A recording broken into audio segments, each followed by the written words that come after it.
नमस्तेभ्यः। ओम नमस्तेभ्यः। ओम नमस्तेभ्यः। अहिंसा परमो धर्म की। आचार्य गुरुवर श्री कुंद कुंद भगवान की। आचार्य गुरुवर श्री ज्ञान सागर मुनि महाराज की जय।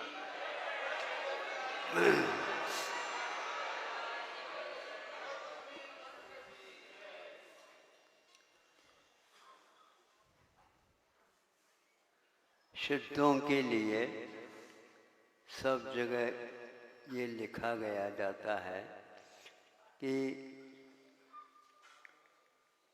ज्ञान शरीरी त्रिविध कर्ममल वर्जित सिद्ध महंता।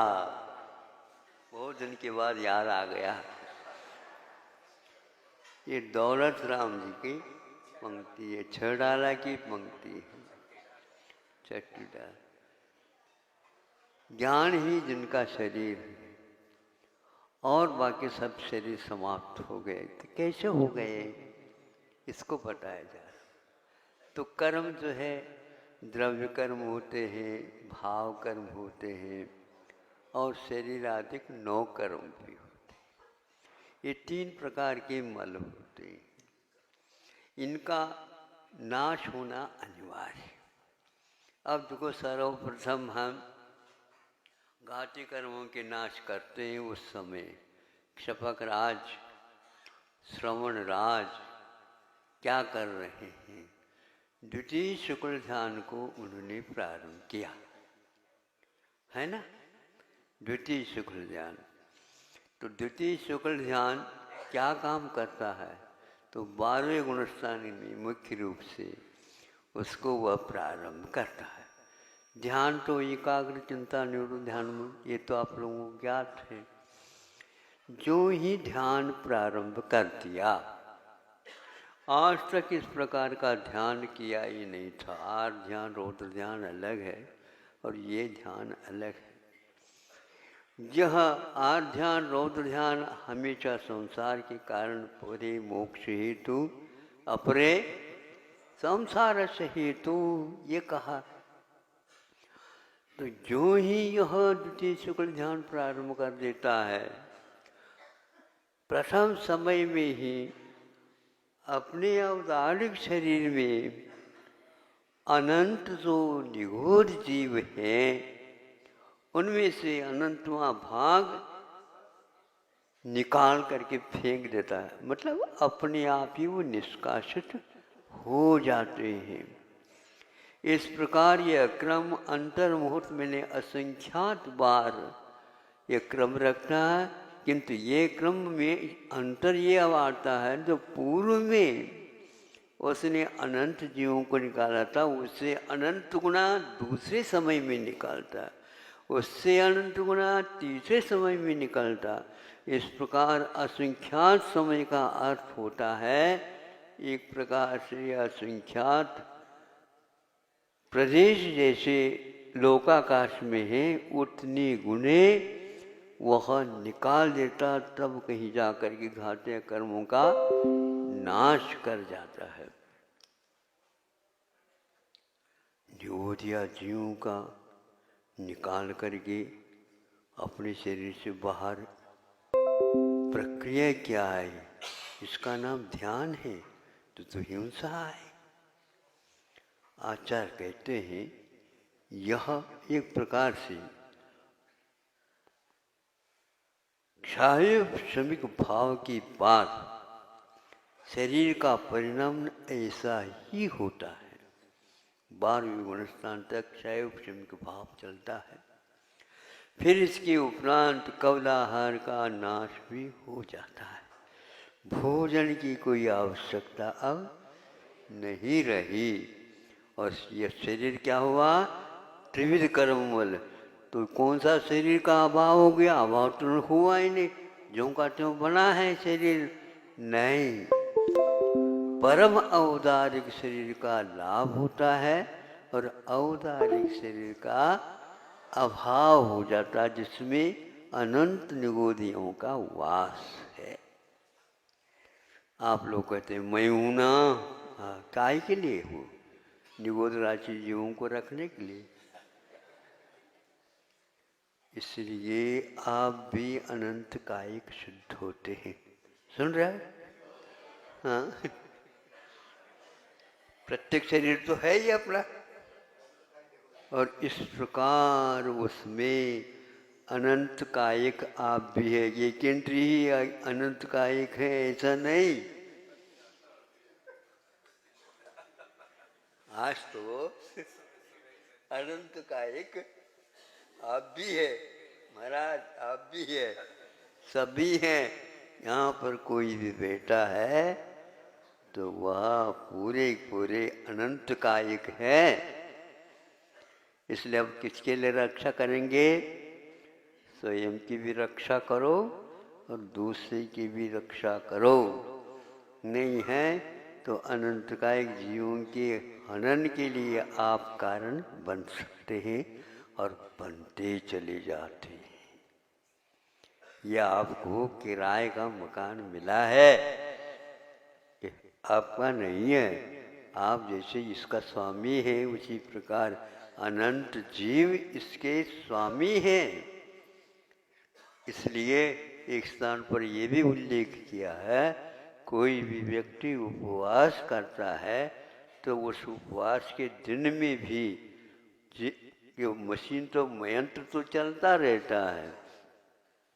यदि अन्न नहीं मिला तो जो मिला उसी को वह पीसता चला जाता है और रस का अवदान शरीर के लिए देता चला जाता है। यह प्रक्रिया आपकी चलेगी।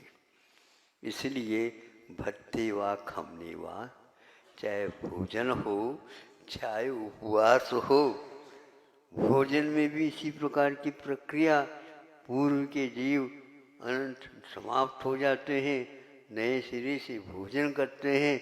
हम तो शाकाहारी हैं, बिल्कुल शाकाहारी हैं आप, लेकिन आहारी है। शाकाहारी है तो आहार भी तो होता है आपका। तो ये शरीर के भीतर रात दिन नाड़ी के फड़कन के साथ चल रहा है, अनाहत चल रहा है। अब कर्मों का क्षय हुआ तो उसी समय पर भावों का भी क्षय हुआ। भाव क्या रहा? तो जो कोई भी परिणाम तन्मस्त अवस्था में होते हैं वो सारे सारे भाव कर्म हैं, क्योंकि योग भी एक प्रकार से भाव कर्म के अंतर्गत आ जाता है।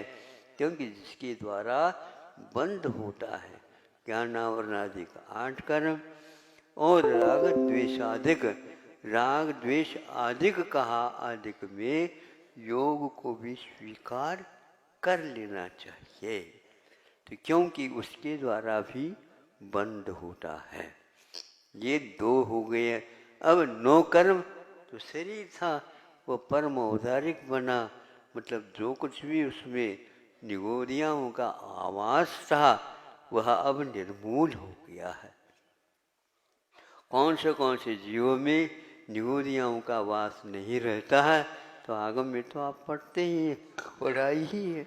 उसको याद करो कि हम जहाँ बैठे हैं वहाँ पर उस शरीर में अनंतानंत जीव राशि विद्यमान रहती है। उनको तो बाधित नहीं कर सकते, लेकिन बादर में तो है। बादर वनस्पति कायिक है, बादर अपकायिक है, बादर अग्निकायिक है, बादर वायु कायिक है, बादर पृथ्वी कायिक है। इन सबका आपके मन वचन काय की चेष्टाओं के माध्यम से हो रहा। इसलिए हमें जो अनावश्यक है उसको छोड़ देना चाहिए, और आवश्यक है वो भी कम करें। हम बैठे हैं, श्वास थोड़ी जोर से लेते हैं, जोर से श्वास लेने से दूसरे की नींद भी, बोलो कसते हो, उनके तो निद्रा ही भंग हो गई। कोर्राटा ले ली। संयत रखो, खुराट न आए, इस प्रकार के भोजन लो, इस प्रकार के आप आचरण करो। संयत बनाना अनिवार्य, शरीर को अपने नियंत्रण में रखो, यह संयम है। बोले बिना रह सकते हैं, ऐसे करो, यह संयम नहीं। इसी प्रकार आप सोचते हैं, सोचने तो दो महाराज कम से कम। नहीं, आप सोच नहीं सकते। क्यों नहीं सकते? बैठे बैठे आप अब आपके वैरी के बारे में ये कब मरेगा ये सोचते हो। इसका भी कुछ होता तो होगा, आपका उसके साथ तालमेल है, इसलिए आपके सोचने से ऐसी वर्गनाओं का उत्पादन होना होता है और उसकी यात्रा प्रारंभ हो जाती है। उन जीवों को जाकर के वो टकराते हैं। आप इसका निषेध नहीं कर सकते। आपके वचन वहाँ तक चले जाते, ये शब्द वर्गनाएं, इनकी शक्ति बताई। जोर से बोलते हो, दूसरे के कानों में बाधा होती है। अस्पताल चिकित्सालय यदि आ जाते हैं तो वहाँ पर कहा जाता है, ज़्यादा जोर से हॉर्न मत बजाओ। हाँ, परीक्षा चल रही है बच्चों की, लाउड, क्या लाउड? ध्वनि मत करो, सो ध्वनि मत दो। आपकी ध्वनि देने से मत दो ध्वनि, गति में कमी आती स्वयं की और पराये में। उनकी गति में आपके ध्वनि के कारण कमी आ सकती है, आती है स्वयं की भी। जिस समय हम गति देते हैं, ध्वनि देते हैं, उस समय गति में अवरोध करना पड़ता है।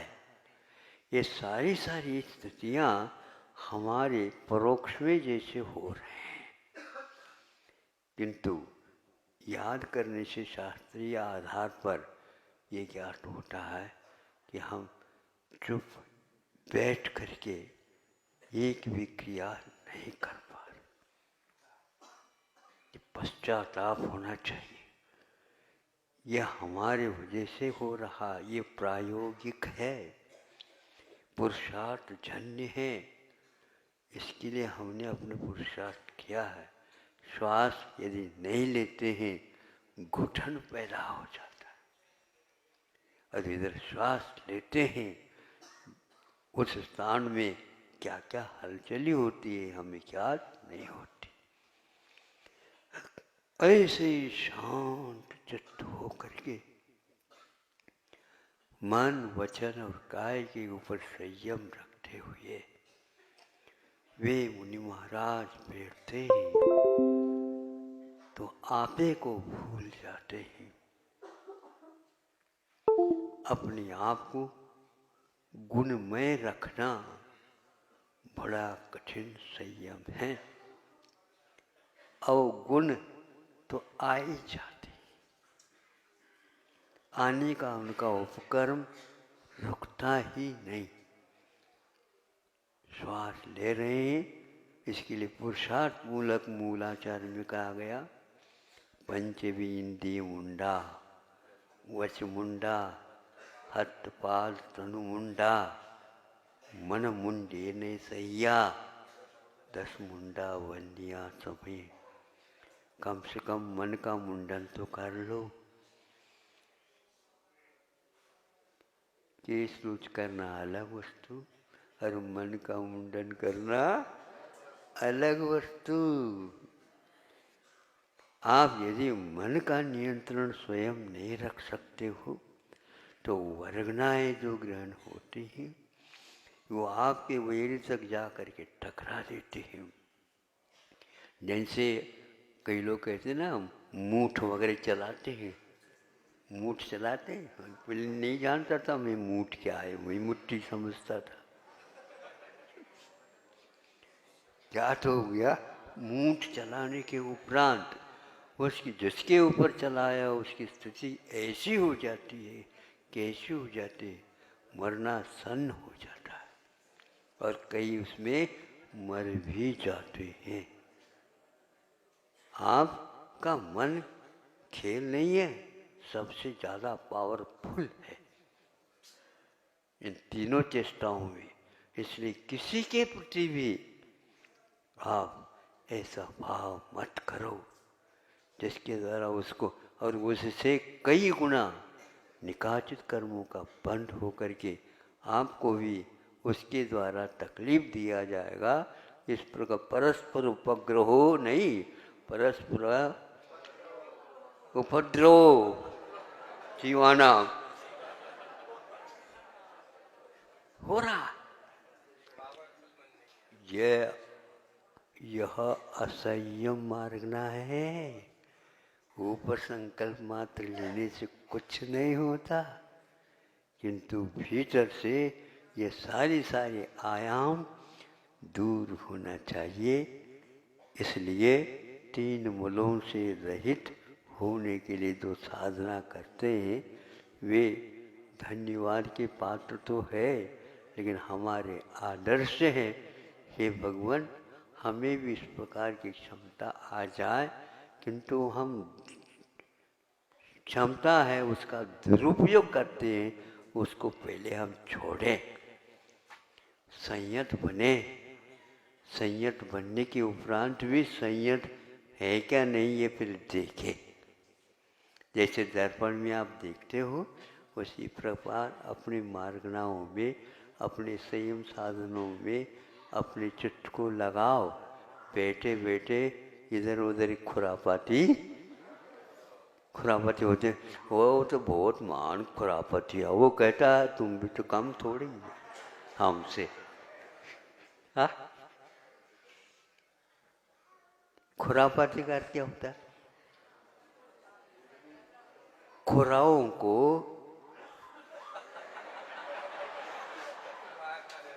यूं गैया है, बैल है और श्वान कुत्ता है,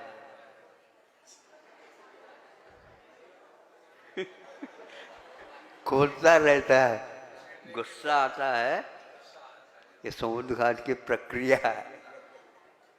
इस प्रकार हम मन से यदि मान लो किसी के अहितकार के बारे में सोचते हैं, इसको अनर्थ दंड कहा और उसको दुर्ध्यान कहा। बल्कि रौद्र ध्यान की प्रक्रिया में यही कुछ हो जाता है बंधु। इसलिए मन वचन काय की चेष्टाओं का एक प्रकार से अध्ययन करो, उसमें शुभत्व आ जाए, उसमें कोमलत्व आ जाए, उसमें दूसरे के हित के बारे में सोच विचार आ जाए। ऐसा परमो धर्म की